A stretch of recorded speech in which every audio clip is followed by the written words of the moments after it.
listening to the Freedom Army Radio. Let's talk about something that has been shaping the world for centuries. The military-industrial complex. Not just a modern thing, but a beast that grew out of the old empires, got supercharged by American industry and became unstoppable once we could print the world's money.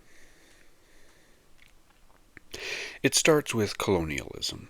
For hundreds of years, European powers didn't just explore, they conquered. Spain, Portugal, Britain, France, they all used their navies and armies to control trade routes and seize resources and lock down colonies. Just be an all-around motherfucker. Military power and commercial profit were two sides of the same shilling. You couldn't have one without the other. The empire ran on sugar, spices, cotton, gold, and of course, slaves. All protected by gunboats and garrisons. That was the original military-commercial complex. Well, fast forward a little bit here to the late 1800s in America. The same logic shows up on steroids with the rise of the industrial giants. Oil tycoons like Standard Oil, built by the devil, John D. Rockefeller. He didn't just refine oil. His company controlled pipelines, refineries, shipping, the whole damn chain. By the early 1900s, he dominated the world's oil supply. These robber barons learned that massive private power could bend governments to their will. When their interests were threatened abroad, they didn't hesitate to call for military protection. Oil, resources, markets, suddenly the flag followed the dollar. The pattern was set. Private industry and military force working hand in glove. Then came the World Wars, and everything changed. World War II turned the United States into the ultimate war machine. The government didn't just buy weapons, okay? It basically took over the entire economy.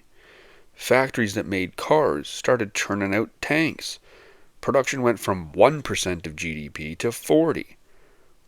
Companies like Boeing and General Motors built permanent defense divisions.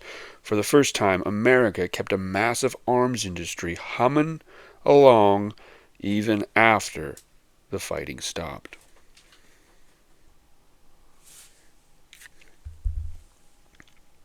Why, you ask? Why not? Why relinquish power? The Cold War definitely didn't help. Helped turn temporary into permanent. Because America wasn't demobilizing anymore. America had a permanent enemy, a permanent threat, and therefore a permanent military budget. In 1961, President Dwight Eisenhower looked at this new reality and issued a warning that still hits hard today. He said, "This conjunction of an immense military establishment and a large arms industry is new in the American experience. In the councils of government, we must guard against the acquisition of unwarranted influence, whether sought or unsought by the military-industrial complex. The potential for the disastrous rise of misplaced power exists and will persist." Eisenhower wasn't some peacenik. He was a 5-star general, bad motherfucker who had just led the Allies to victory. But even he saw the danger. A giant permanent war economy that touches every city, every state house, every corner of government. Our resources, our very way of life were now tied to it. Here's where the financial side makes the bees truly untamable. You see, after World War II, the world met. They all got together at Bretton Woods and basically crowned the US dollar king. Currencies were pegged to the dollar, and the dollar was backed by gold. America could run deficits, station troops worldwide, and spend massively on defense, all because the world needed dollars to trade. Other countries held our currency, giving, well, at least the Americans, an incredible privilege. That system cracked in the late 60s and early 70s. Vietnam war spending was outrageous. Great society programs, massive deficits. We were printing money, more dollars than we had gold to back them up. In 1971, Nixon ended that dollar to gold convertibility. It was too much of a risk. It was a threat to national security, I bet they said. The gold window slammed shut. From that moment on, the dollar became a pure fiat currency. Its value backed by fucking nothing. They'll tell you, oh, it was backed by the trust of the country, the military power, the fact that the oil and most global trade still ran on dollars. What a fucking farce. But that change was huge.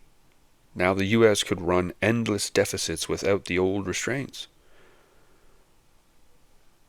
We could fund the biggest military machine in history, fight long-ass wars, and the bill never quite came due, because the world still had to hold dollars. The military-industrial complex got its ultimate fuel, the printing press.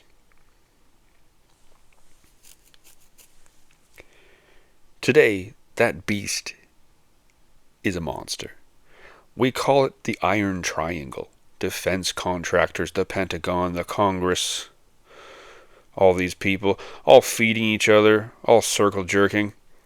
Companies like Lockheed Martin, Raytheon, Boeing, they pour hundreds of millions of dollars of this fake-ass monopoly money into lobbying. Retired generals and admirals, they walk straight from the Pentagon into 6- and 7-figure jobs at those same companies. It's a revolving door that never stops spinning. Congress keeps approving weapon systems the military itself sometimes doesn't even want, because those contracts mean jobs in their districts. It's not about national security anymore. It's about the money flow. The U.S. sells over 40% of all weapons on the global market. They got skin in the game, baby. War isn't just defended, it's profitable. But let me tell you something. This is the scary part. This system has become almost impossible to tame. Every attempt at reform runs into the same wall. You cut the budget, thousands of jobs disappear in key states. Challenge a contractor, well, suddenly you're facing a lobbying army and campaign donors. The beast doesn't need a conspiracy, okay? It runs on incentives that are perfectly legal and perfectly aligned. The result? A country that spends more on its military than the next 10 nations combined. That's right, I'm talking about you guys, the Yanks. While infrastructure crumbles and domestic problems pile up, a permanent war economy that needs conflict, or the threat of it, is used to justify its existence. So that's basically the story, folks. From colonial gunships protecting trade routes to Rockefeller's oil empire, through world wars and Bretton Woods to the untouchable machine that we live with today. Eisenhower saw it coming 65 fucking years ago and warned us to stay alert. The question remains, did we listen? I think not. But let me tell you something, brother.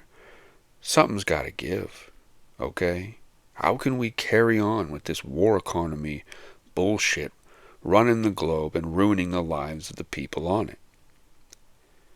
Ronald Reagan, from his 1987 UN speech, said, I occasionally think how quickly our differences worldwide would vanish if we were facing an alien threat from outside this world. In my humble opinion, folks, I believe humans should be proud of being from Earth. It's good enough. Not necessarily from their country. Earth pride should come first, because this is an idea that could unite all of the nations on this planet forever. If we keep fighting each other over pointless ass wars, look, man, we're simply not going to survive. Okay?